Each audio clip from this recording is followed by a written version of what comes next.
everybody, and welcome to week 5 of our Dangerous Prayers online Bible study.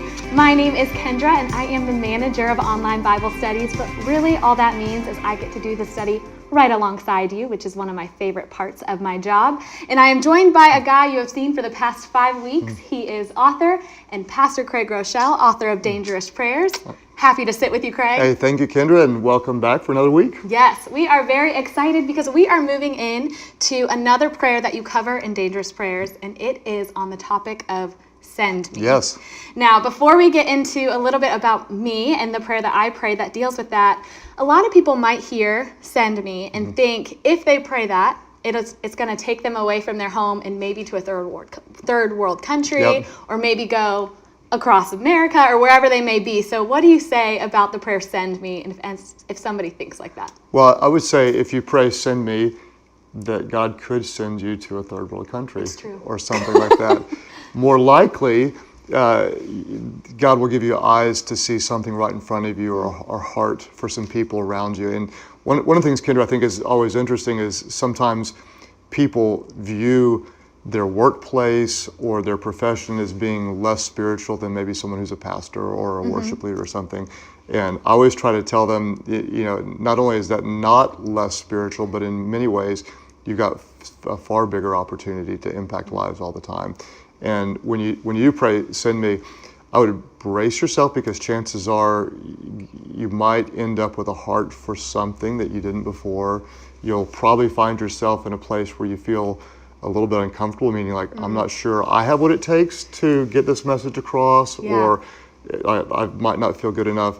And I think one of the reasons is because God's going to put you in a place where you really have to depend on Him. And you may not have to pack your bags to wherever He sends you. Chances are there'll be something much closer and within reach. But whether you have to pack your bags or you don't, I would get ready to experience a new level of faith and an opportunity to be obedient to a calling you may not have realized otherwise. Yeah, so we all have to gear up in case that is the case. Get ready, yeah. Yes, so my prayer has to deal with send me, and as I was thinking about what I could talk with you about, it took me back to when I was 22. I was fresh out of college, and it was 2014.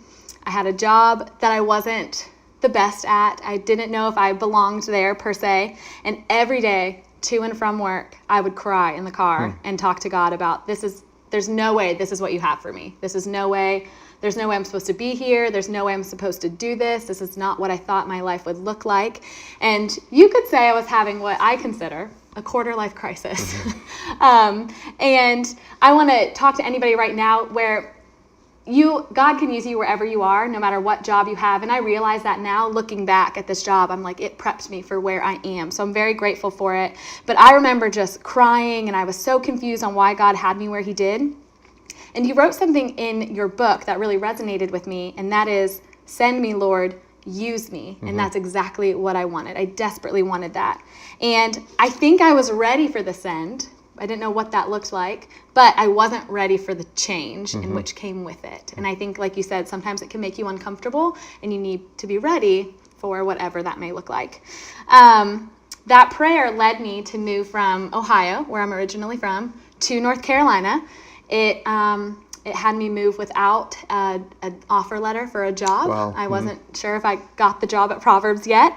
And it not only did I gain a lot from it, but there was a lot of change that came with it. I lost friendships over it. I lost comfort and familiarity. It removed me from the proximity of family. But it gave me other relationships. It gave me a new comfort for the city in which I was in. It gave me a newfound purpose. But sometimes the hardest things require removal. And I think that was the hardest part of it. So in chapter 3.2, you say, His call usually requires you to surrender your own plans and preferences and go where He tells you, when He tells you, how He tells you, to meet who He tells you, and to do what He tells you. And what I find so interesting about that quote that you put is you have to surrender your own plans. So you talked to Melissa about you can't necessarily go into it like this. Eventually, you have to be open palm. And that's exactly what I had to do. And so what do you say to somebody who needs to surrender their own plans, or what advice do you have for somebody on how to do that? Well, I think one of our biggest desires is to kind of go to God and have Him do what we want. Mm-hmm. Oh, easy. And so here's my prayer list with the 15 things I want you to do. Right. And I would say God does care about all the details of your life. But occasionally, rather than going to Him with your wish list, maybe you go to Him with a blank piece of paper and say, what would you like of me? And I think that's one of the dangerous things about prayer is so often we think it's me talking. Right. But if I stand here and we're supposed to have a conversation and I talk the whole time and I don't ever listen to you, that's not really a conversation. Yeah. And so I think we need to go before God with that posture of I want to listen as well as I want to speak. And so often we tend to think we know either what He wants, or we tend to attribute what we want to being His will. Yeah. And so often He has something totally and completely different, like in your case. And it does, to go to that new place and to have that new kind of impact, it does mean often letting go of everything that is comfortable to you, everything that makes you feel secure, everything that's known. And because to take that step of faith is what it is, and it is a step of faith. And without faith, it's impossible to please God. Right. And I think the thing that has shocked me the most as I reflected on that time preparing for this is not only did I give things up right away, right as I was driving down from Ohio to North Carolina, but 4 years later, there's still things that I'm having to give up in order to fully step into the position at Proverbs or other relationships that I have. Like I just had to have a friendship breakup, if you will, with one of my nearest and dearest friends of all time. And I never thought that friendship would end. I felt very secure in that friendship. But I saw that it was toxic and it was part of who I used to be. And I needed to break it off. But I think that's the hardest part of Send Me is you can step out in faith, but it doesn't mean that God's going to stop there. There's going to be other things and little steps of obedience to get you to where you need to go. Yes, absolutely. And sometimes the Send Me, you might not actually go anywhere. Like I wish Amy, my wife, could talk to you because she's got so much wisdom. But we raised and are still raising 6 kids together. And in the early years, I could tell she had a real Send Me heart. Like, I want to go out and do something. Yeah. And her assignment really was these children. And so while she had a lot more to offer in her mind, that was her assignment. And so she had to step into it and really embrace it. Once they were a little bit older, suddenly she had this massive burden for marginalized women. And it was almost a burden she didn't want. It was like, it was so heavy, so strong that she couldn't not deal with it. And so it took her on a real faith journey of doing things she'd never done before, starting a nonprofit, finding a team, opening up what started as one little home and has now grown to multiple homes and a full-blown staff.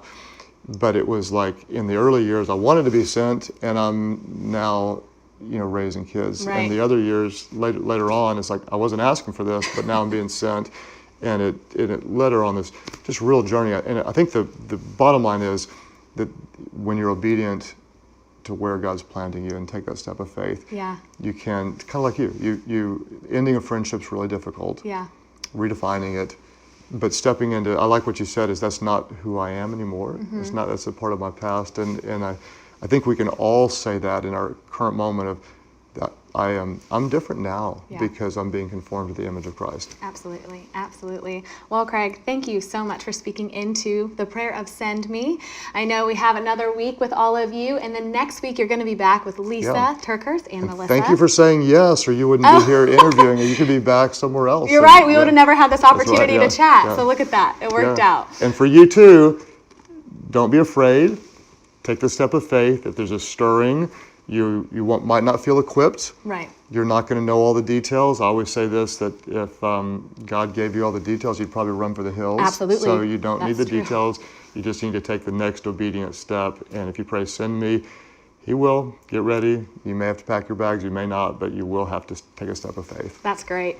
And you have been here to where we've ended each video with our tagline. So do you want to see if you can help? I'll start out, yes. All right. When you know the truth, and when you live the truth, it changes everything. That was great. Great job. All right, everybody, have a wonderful week. Hello, everyone. I'm Melissa Taylor from Proverbs 31 Ministries, and It seems like we just started yesterday, and here we are in our final week of Dangerous Prayers. I don't want it to end. I don't either. Well, good thing You know? your dangerous prayers don't have to They end. don't, don't. I always say, just because the book is closed, that's only the beginning. Right. That's truly the beginning of the journey. And Pastor Craig and Lisa, we started this journey with you, and so we wanted to end it with you today. And so thank you for joining us. Yeah, thank you, Melissa. Thank you, Pastor Craig. We have gleaned so much wisdom from you, and I think you've helped break us out of our tired, typical patterns of what we thought prayer was and opened our eyes to all that it can be. So thank you for that. You. So excited. I want to dive right into a quote that I marked from the end of the book that kind of stepped on my toes, but in a good way. Good. So you were bossing me around, but I'm not going to be bitter about it. Well, the title of the chapter is Disturbing. I know, Lord. So, right? Yeah. Well, right there from the right from the title chapter, I can understand why this is called a dangerous prayer. Lord, disturb me. Right. And I was like, well, I don't think I want to pray that. But then this is how the chapter opens on page 155. What we pray about is important, but not only is it important, it's also revealing. And I found myself pulling my toes back at that point going, ouch, that steps on my toes. And then you go on to say, the content of our prayers tells us more about us and our relationship with God than most people might imagine. What we pray for reflects what we believe about God. If most of our prayers are for ourselves or for what matters to us, then the content of our prayers communicates that we believe deep down that God exists primarily for us.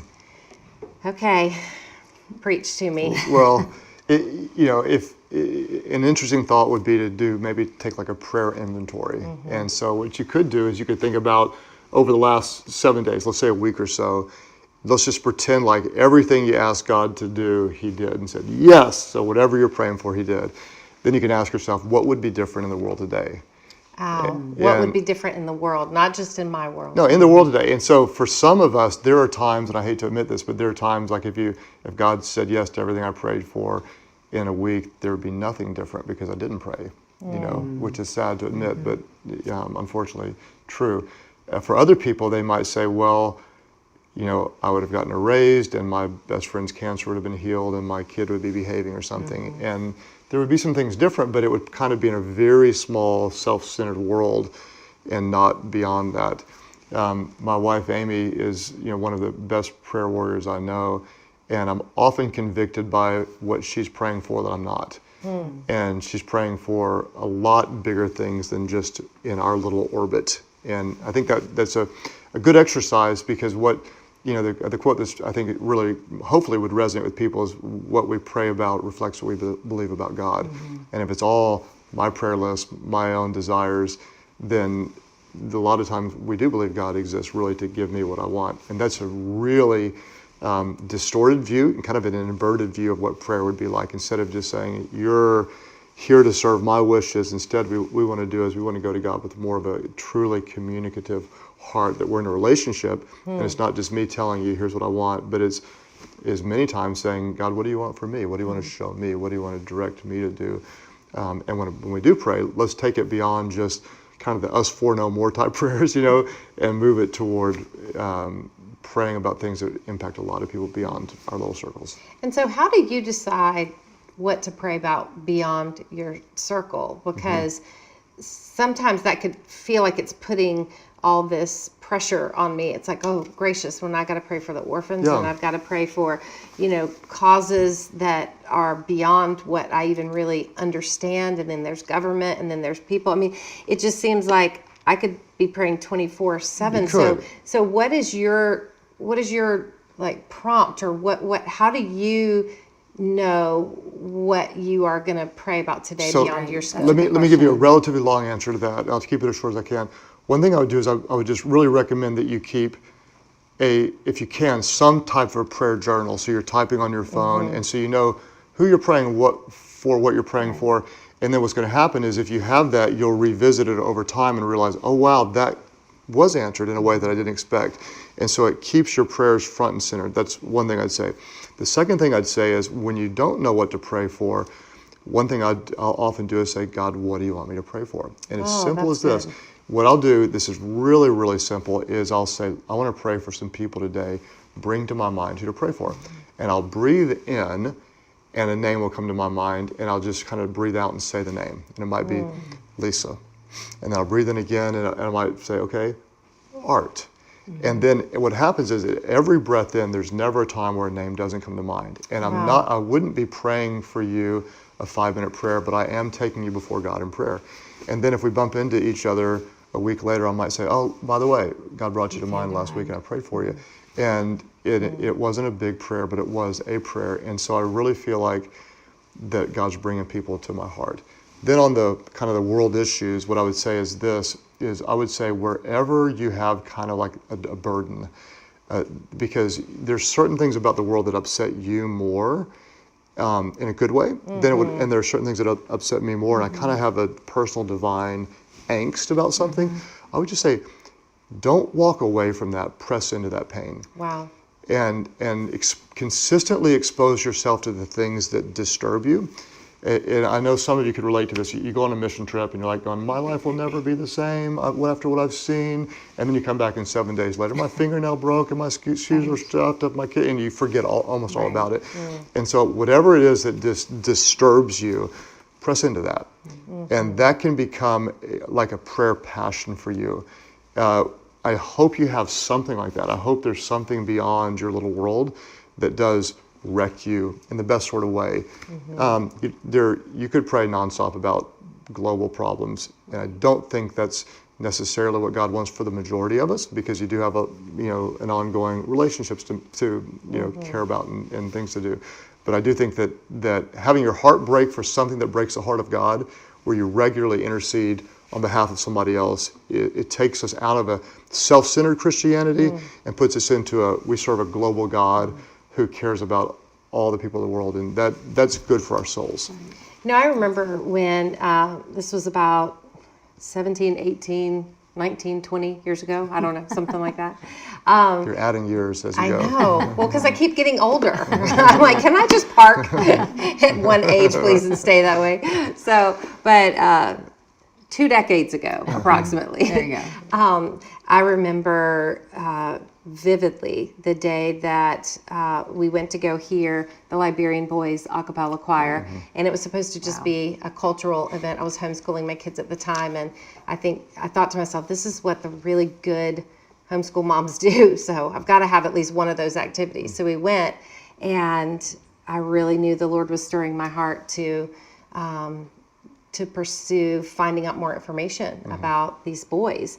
And I remember so distinctly being so shocked as we went through this process at how unaware I had been for so long about the orphan problem of the world, because it felt like the orphan problem is so big and I am so small. Right. So there's no way that I could be part of the solution for that. And yet, when that big out there problem became 2 boys that were standing in front of me, it was no longer considered a world problem. It was now an opportunity for me to become a difference maker. And so I think maybe that's the way that it is, just like you were saying, what do you have a passion about? And maybe some people will say, well, I don't know that I really have a passion for any kind of world issue or any kind of big issue or whatever. And I would just say, pay attention, because chances are God's going to bring things. He'll bring, usually it's people, he'll bring someone right in front of you, and that will be your invitation. I don't think God is sitting around saying, wow, I hope that Lysa, or I hope that Craig, or I hope that Melissa thinks of that world problem today. I think it's more like, I'm going to bring that world problem front and center in their life and give them an opportunity to say yes to me. And whether that is pray about it and then that's the support that you give, or whether you pray about it and it leads you somewhere just like for me and Art and our family, it led us to adoption. But I don't think that we would have ever pursued that until the Lord brought it sort of front and center in our life. And so I think that's the way that God often works. You know, he will make us more aware of this issue or that issue or this person or that person. And the other thing I will say, Craig, I so appreciated whenever you would pray for me or for Art. You know, we were going through some really hard times the past 4 years, and you would often send a text or an email to say, Amy and I are praying for you today. I cannot tell you the miraculous work that God did to remind me that he sees me, that he hears me when I would get a text. Like, how in the world did it's almost like, how in the world did Craig and Amy know to pray for me today? But it's that Craig and Amy are connected to God, and I'm connected to God. And so when you do pray for people, I encourage you, let them know that you have prayed for them just like you did for me, because I'm sure you just thought, I'll just send a text really quick. But to me, it was a reminder. It became almost a lifeline when people would tell me, I prayed for you today. And there was always some significant thing going on that day that made me know, I cannot believe God stirred Craig and Amy to pray for me this day. And it's because God knew. God knew. And it was a way for him to remind me, Lysa, I'm here. I'm with you. I see you. And I've got an army of people out there praying for you. And it made such a difference. That is so good. That's so crazy. I mean, it's crazy when that happens. It's wonderful. And isn't it? Isn't it? Yeah. So not only do the prayers, but then let other people know. Tell people that you're praying for them. That's right. Because it brings such encouragement. It does. And I know that we've talked a lot about these prayers being dangerous, you know, and I think sometimes to a woman, we might say, I don't really want to be dangerous. Like, I don't want to pray play it something safe. dangerous. That's the opposite of what. So I just want to always bring to mind to people that it's dangerous because maybe it's outside of our comfort zone. Yeah. So what feels dangerous can actually be the most life-giving thing that you might ever encounter in your prayer life. So I want to challenge you to do two things. Number one, I don't want this book that we've now gone through to get put on a shelf somewhere and you forget about it.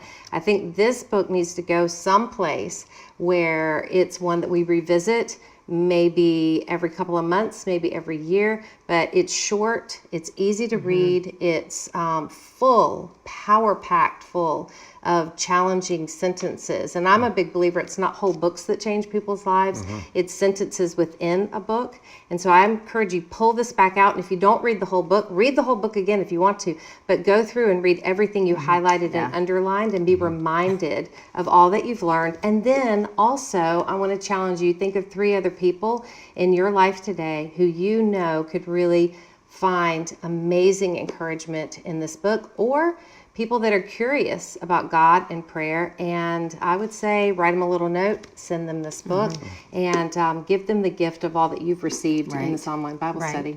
And if your highlights are anything like mine, you're going to be reading the whole book again. So that's, my husband always says, let me check out the book. Do you highlight everything? It's like everything I really like. And that's pretty much the way it was. So thank you for writing this book. This has been an amazing journey to really press in and feel challenged about my prayer life. And I know that other people feel it was the same very way. personal for me. Yeah. Wonderful. Really good. All right. Thank you. Thank you so much, Pastor Craig. It has been it's been fun, it's been informative, and you have just inspired us, and this study has been wonderful. Well, I want to just say it again, that what you all do is so important, and you're impacting so many lives, and I really feel like what you have is special, because you're incredibly gifted, both as a leader, like, which I respect, and then as an author and someone who takes words, and words change lives. Yeah, they do. The truth changes life when you know the truth and when you live the truth. Listen to him. I think he actually tends to make a pretty big difference. I'll do it, but Okay, ready? I'll do it officially in a minute. But I'm highlighting right now that what you do matters so much, Thank you. and what you all do matters as being a part of a community. And I don't like to just experience truth by myself, but when you experience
it with other people. Yes. Even more so when you share it, there's something that brings power to it. So I can close it You unless got you want this. to say Yeah, something else. solo. You Go got for You want me it. to start? You want me to do it all? You can do it all. Okay. Yeah. Hey, listen. It's so powerful. You know the truth will set you free. Here the Son says free is free.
Indeed. So when you know the truth and you live the truth, help me out. It changes everything.